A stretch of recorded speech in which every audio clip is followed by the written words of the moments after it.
So I've been wanting to do a video on the new Purgewater element in Forbidden West, but I've also gotten a few comments here on YouTube and over on Discord that a video covering all the elemental ammo types would be helpful. So today we're going to cover how elemental damage works, which weapons are best for dealing each type of elemental damage, and how to utilize each element most effectively. Now if you're looking specifically just for the Purgewater or another element's tips, feel free to skip ahead to that section, but you should really stick around for the whole video because I have some great tips on the other elements that I bet you'll find helpful. In fact, I bet even some of you veteran players won't know some of the info I'm about to share. So first off, let's all get on the same page about how elemental damage works. We have 6 different elemental damage types in Forbidden West, actually 8 if you count Adhesive and Berserk. Anyway, each element has corresponding elemental ammos that let us build up an elemental state on an enemy. For example, hitting a machine with enough frost arrows will eventually build up the brittle state, or what many of us just call frozen. Typically, elemental states are used on machines, but you can also build up elemental states on human enemies, it's just not usually as useful. Scanning a machine will reveal which elements it's strong and weak against, and you should definitely use this information to tailor how you hunt each machine. Keep in mind that we also have apex variants of each machine, which will have different elemental strengths and weaknesses from their normal counterparts. Now, to actually build up an elemental state, you need to deal enough elemental damage in a short time span. If you let up or switch ammo types, the buildup will quickly start wearing off. But assuming you keep the pressure on, you can easily track your progress by keeping an eye on the symbol that appears over a machine as you hit it with elemental ammo. This indicator will fill up as you continue to deal elemental damage, and when it's filled up all the way, an elemental state will be triggered. When that happens, a white circle appears around the elemental icon. This circle is a timer that indicates how long the machine will stay in its current elemental state, and it immediately begins to tick down. The timer duration varies anywhere from 10 to 30 seconds depending on the element and machine it's being applied to. Now, elemental damage can be applied using a variety of weapons and ammo types, but the most effective are blast slings and hunter bows. Blast slings are nice because elemental bombs have an area of effect that will help build up the elemental state if a machine stands in the pool after being hit, but my preference will always be hunter bows and arrows for one important reason. Hunter arrows are the best ammo for hitting elemental canisters on machines. Hitting an elemental canister with the corresponding elemental arrow will trigger an explosion that deals a bunch of damage and instantly applies the elemental state, even if a machine is resistant to that element. Now this can also be done with warrior bow light arrows or even bolt blaster bolts, but hunter bows and arrows are by far the best tool for hitting canisters. Regardless of what you want to use to deal elemental damage, there's a confusing point we need to clear up. I'm sure you guys have noticed that elemental ammos have 2 different damage stats. The top one next to the elemental icon, which is always the lower number, and the bottom one that's a larger number next to the same icon with an up arrow on it. Now here's the thing, and I bet even a lot of you experienced Horizon players didn't know this. That top number is basically just an impact damage stat, just like the impact damage stat on regular arrows. It doesn't really have anything to do with elemental damage buildup, and I can prove it to you. Take a look at me hitting this snap mob with advanced acid arrows. You can see my advanced acid arrows have a damage stat of 46, and if you look closely, you can see the impact damage numbers are exactly 46 when I hit the snap maw in areas not protected by armor. So that top number has nothing to do with elemental buildup. It's just the impact damage an elemental arrow happens to do in addition to building up the elemental state. Now, it's not quite a pure impact damage stat. There is a small damage boost or nerf depending on whether a machine is weak or strong against an element, but don't get too hung up on that. The takeaway here is that the top stat on an elemental ammo isn't really important. It doesn't have anything to do with the elemental buildup, which is really what you care about when using elemental ammo. The only stat that really matters is the bottom one next to the icon with the arrow on it, so just pay attention to that one. I actually really think these top elemental icons should be replaced with the regular impact damage icon to clear up the confusion. In fact, elemental shredders like shock shredders on the Thunderbolt Shredder Gauntlet do have their icons set up this way. So I wonder if Guerrilla themselves still aren't sure how they want to handle this. Okay, so we cleared up what's going on with those dual elemental damage stats. Now there's another point I want to clear up too, and that's using overdraw with elemental ammo. Yes, overdraw damage perks do apply to elemental damage, and you should totally keep this in mind during combat. Overdrawing elemental ammo is particularly helpful at the very start of a fight, when you can take your time with your opening shot. For example, by triple notching and overdrawing 3 freeze arrows. Now personally, I actually think most of the time during a fight, you're better off just partially drawing to get shots off faster. But either way, it's definitely important to know that overdrawing elemental ammo will help build up the elemental state faster. Now 2 final things to note before we dive into each element. First, a machine can only have one elemental state active at a time. For example, if you first drench a machine with Purgewater and then start freezing it, as soon as you fully freeze it, the Purgewater drench state goes away. Second, in addition to hitting elemental canisters with corresponding arrows, you can also instantly apply an elemental state to a machine by causing elemental sacks to explode. Canisters need to be hit with a corresponding arrow, but sacks simply need to be destroyed by dealing damage, so you should focus on using your strongest damage ammos and tactics, such as hitting sacks with a brace shot or explosives. Okay, so now that we understand how elemental buildup and ammos work, let's take a look at the individual elements and how to use each of them most effectively. Let's start with the 3 familiar elements carried over from Zero Dawn. First, we have fire. Now in Zero Dawn, fire was pretty strong against a lot of machines, but here in Forbidden West, it's much weaker. Even the machines that are weak to fire, like Snapmaws, Behemoths, and Dreadwings, really don't seem to be affected by it very much. You can build up the state pretty easily, but the damage over time that used to really nuke machines in Zero Dawn is so minimal now that it's really not worth the effort. So the best way to use fire arrows is to target fire canisters, which, like any elemental canister, will explode when hit with a matching arrow. This is especially useful early on for machines like fire bristlebacks. Even the weakest fire arrows can be used to hit a fire canister and trigger an elemental explosion that deals a bunch of damage to small and medium machines. So it's a good idea to have access to fire arrows for that purpose. At the very start of the game, the Fire Hunter Bow, which you can buy in Chain Scrape, is your best option. Your next upgrade would be the Sun-Touched Hunter Bow found in Scalding Spear. And finally, the best fire bows in the game are the Wildfire Hunter Bow that can be purchased in Thornmarsh or near the base once you've progressed through the main storyline enough, and the Sun Scourge, which can only be obtained by clearing all the rebel camps. As for other fire ammo like fire spikes and light arrows on warrior bows, I really wouldn't recommend them since your main goal with fire arrows is to hit canisters, which is by far most easily done with a hunter bow.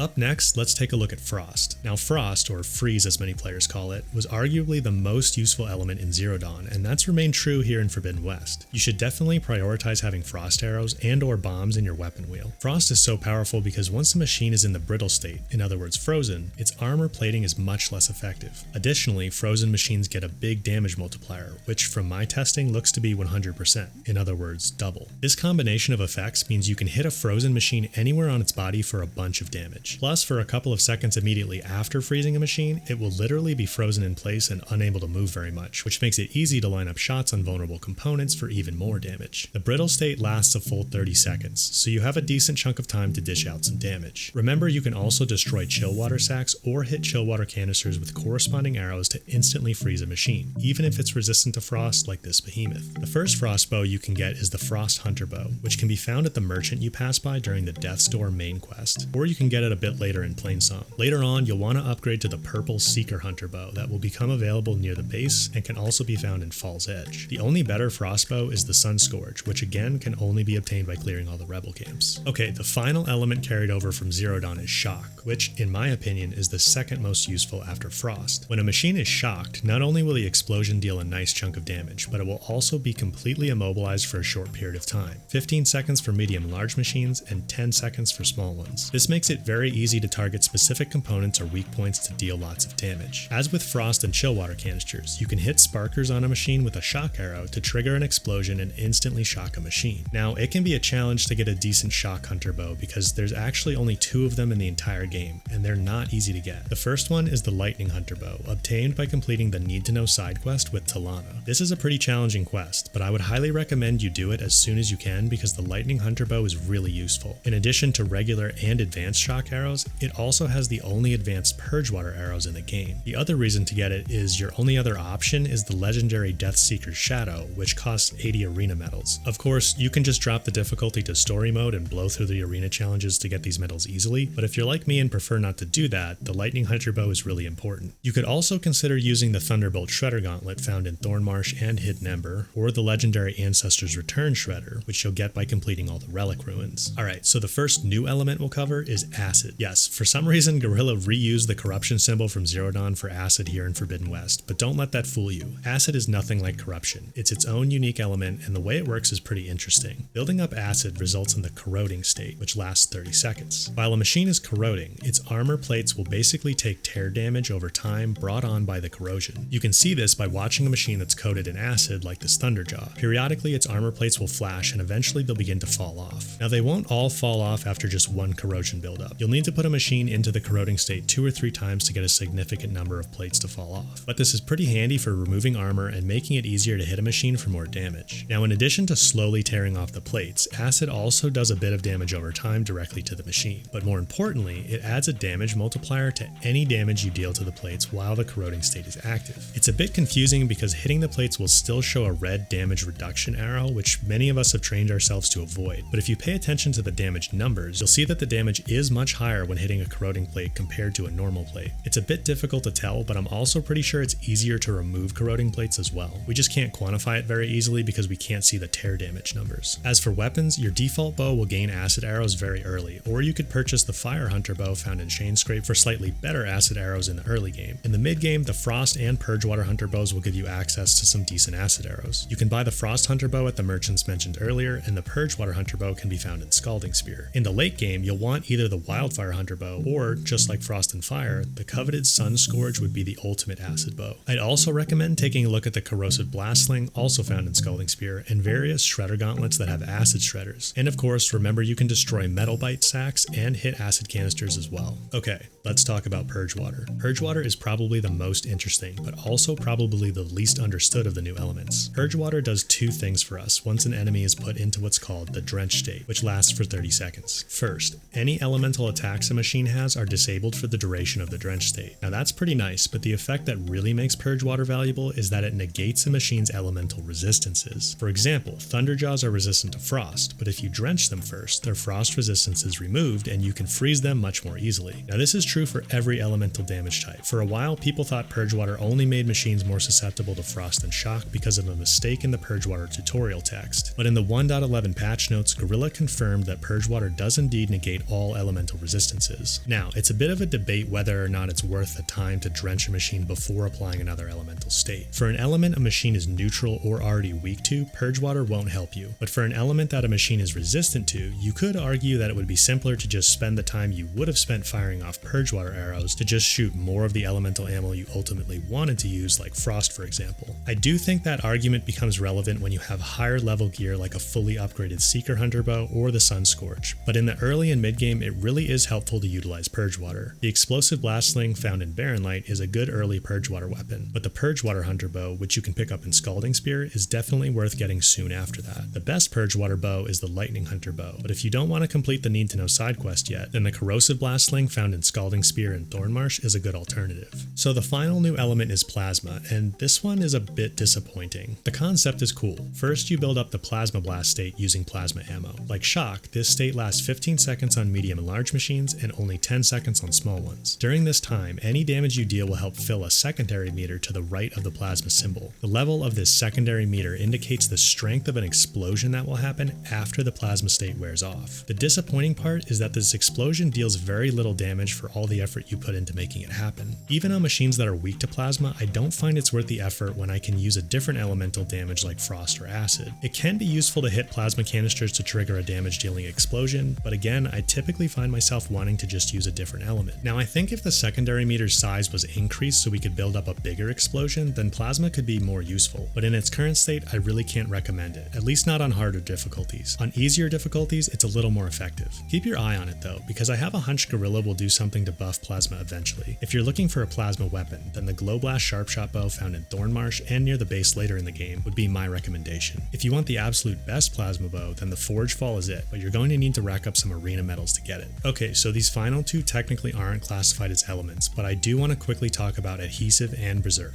Berserk is essentially a rebranded version of Corruption from Zero Dawn. Building up the Berserk state will make an enemy begin to attack the nearest target, friend or foe. I personally don't use this, but if you're into the Machine Master playstyle, then you might like Berserk for making other machines do the fighting for you. The Martial Hunter bow, which you can purchase with Hunting Grounds medals at the arena, is the best Berserk weapon you can get. You can also get the Berserker Hunter bow for free from a chest in the camp near the greenhouse. Now Adhesive, like Plasma, is also a bit of a disappointment. It's much easier to understand than Plasma. You simply build up what's called the slowed state by hitting an enemy with enough adhesive bombs. But the slowed state is, well, it just isn't that slow. Sure, it seems to slow down machines a little bit, and I think the main benefit is just that it prevents them from doing their fast charging attacks, but it just doesn't immobilize them as much as I'd like. For example, it would be cool if this slowed Thunderjaw wasn't able to turn so I could get a good angle on its heart, but it can turn to face me just as fast as it normally would. Now one potentially useful application for Adhesive is to ground flying machines. Shout out to JG6 over on Discord for suggesting this idea. Adhesive does indeed ground machines like Dreadwings and Stormbirds, which makes it easier to hit canisters, but it's a bit difficult to hit them with the blast sling in flight, and they aren't totally immobilized while on the ground, so it's not quite as useful as you'd hope. Now I'm going to keep my eye on Adhesive because, like Plasma, I'm guessing guessing Gorilla will buff it in the future. I for one would love to see it immobilize machines a little bit more. Maybe not quite to the level of Shock, but something closer to that. I think it would also be cool if you could stack the slowed state with other elemental statuses. So for example, you could slow down and freeze a machine at the same time. If you want to play with Adhesive, you can get the Adhesive Blastling early on by completing the Old Growth errand, which you can pick up in Plainsong. Later on, the Corrosive Blastling found in Scalding Spear and Thornmarsh is very good, and the ultimate Adhesive weapon would be the Wings of the Ten Blastling, which you can get by trading in all the black boxes.